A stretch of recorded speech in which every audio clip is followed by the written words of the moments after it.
दर्शकों, अगर आपने हमारा YouTube चैनल सब्सक्राइब नहीं किया है तो आप हमारा YouTube चैनल सब्सक्राइब करें। सब्सक्राइब करने के साथ साथ आप बेल बटन दबाना ना भूलें ताकि आपको हमारे नए वीडियो की जानकारी मिल सके। नमस्कार, मैं हूँ ज्योतिषाचार्य नीलम शर्मा। आप देख रहे हैं हमारा YouTube channel astro Neelam Sharma. आप सभी से मेरा आग्रह है कि अगर आपने अभी तक मेरा चैनल सब्सक्राइब नहीं किया है तो चैनल सब्सक्राइब कीजिए। आपके लिए ज्योतिष की जानकारियां, वार त्योहार की जानकारियां, तिथि के जानकारियां, उनसे किस तरीके से हम लाभ ले सकते हैं, कौन सा त्योहार किस तरीके से मनाया जाता है, उसकी क्या विशेषता है, वैज्ञानिक तथ्यों के साथ अगर आप जानकारी चाहते हैं तो हमारा YouTube चैनल जरूर सब्सक्राइब कीजिए।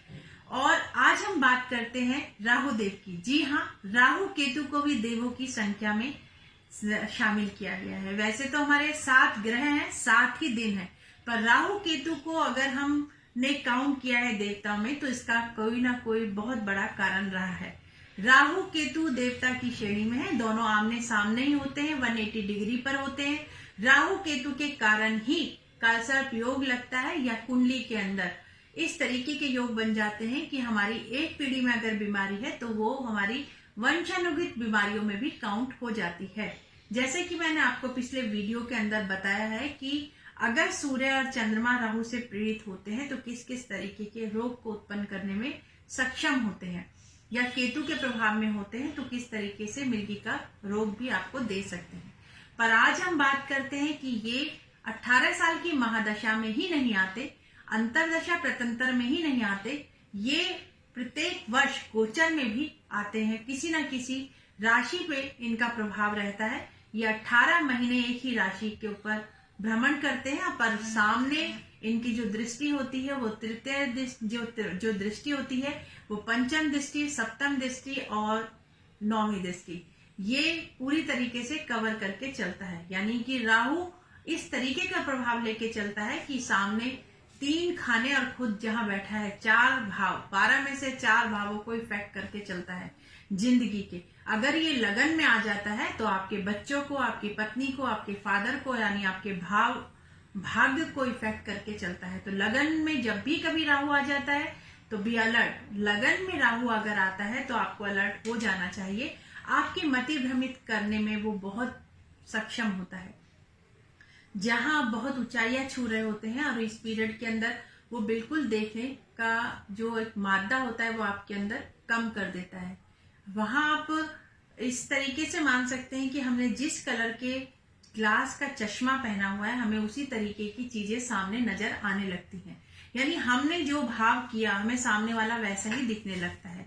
और राहु इसमें पूरा पूरा उपयोग करता है। राहु यानी एक तरह से धुंधलापन, यानी कि अंधेरा, धुआं, जहां पर भी ये प्रभाव रहता है वहां हमें स्पष्ट दिखाई नहीं पड़ता।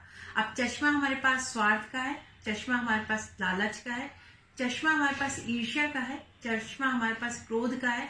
उसी तरीके से हम सामने वाले को देखने लगते हैं और विजन आने लगता है। क्रोध में भी हम गलत डिसीजन ले जाते हैं, ईर्ष्या में भी हम गलत डिसीजन ले जाते हैं, लालच में भी ले जाते हैं। और इसी तरीके से अगर हमारा विजन जिस भी प्रभाव में होता है, इन 6 जो हमारे जो विकार माने गए हैं, उसी तरीके से राहु हमें उसी दिशा को निर्धारित कर देता है। तो मेरा आपसे अनुरोध है कि अगर लगन में राहु आया हुआ है तो भी अलर्ट हो जाइए। किसी ना किसी गुरु के सानिध्य में रहिए जो आपको सही मार्गदर्शन दिखाने में सहयोग कर सके।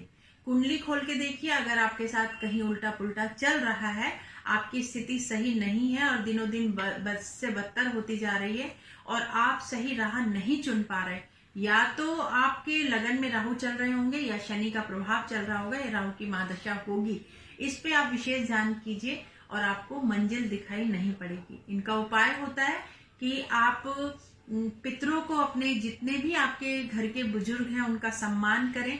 जो लोग गुजर चुके हैं उनको भी याद करके एक दिया जरूर जलाएं। घर के अंदर अपने बड़ों का सम्मान करें। जो लोग भी राहु अगर लगन में चलता है तो उनका नेचर होता है कि वो अपने घर के अंदर बड़ों का सम्मान करना भूल ही जाते हैं, कि उनके अंदर मैं की उत्पत्ति इतनी हो जाती है कि वो अपने मैं के आगे किसी को नहीं समझते। राहु की महादशा में व्यक्ति जब आता है तो वो 18 साल उसको झेलता है तो समझ पाता है कि मैं कहाँ गलत था। पर राहु जब लगन में आते हैं, जब वो पूरा नुकसान कर देते हैं, तभी व्यक्ति समझ पाता है कि मेरे साथ क्या हुआ। तो आपको भी अगर कुंडली के अंदर कोई परेशानी चल रही है, आप परेशानी में जूझ रहे हैं, तो आप आकर हमसे संपर्क कर सकते हैं। हमारे नंबर आपको जो हमारा चैनल है उसमें नीचे लिखा होगा, और वीडियो देखेंगे तो उसमें स्कोरिंग में भी आपको मिल जाएगा। डिस्क्रिप्शन बॉक्स में देखेंगे तो हमारा नंबर, अपॉइंटमेंट लेकर आप हमसे संपर्क कर सकते हैं। आप अपनी कुंडली दिखवाना चाहते हैं या वास्तु विजिट करवाना चाहते हैं तो आप हमसे संपर्क कर सकते हैं। अगले वीडियो में राहु के क्या क्या उपाय करने चाहिए अगर पितृदोष है तो, या राहु लगन में या पंचम में या सप्तम में है तो हमें किस तरीके से इन परेशानी से निजात पा सकते हैं। पर अभी चाहते हैं आपसे इजाजत, मिलेंगे आपसे अगले एपिसोड में। तब तक के लिए नमस्कार।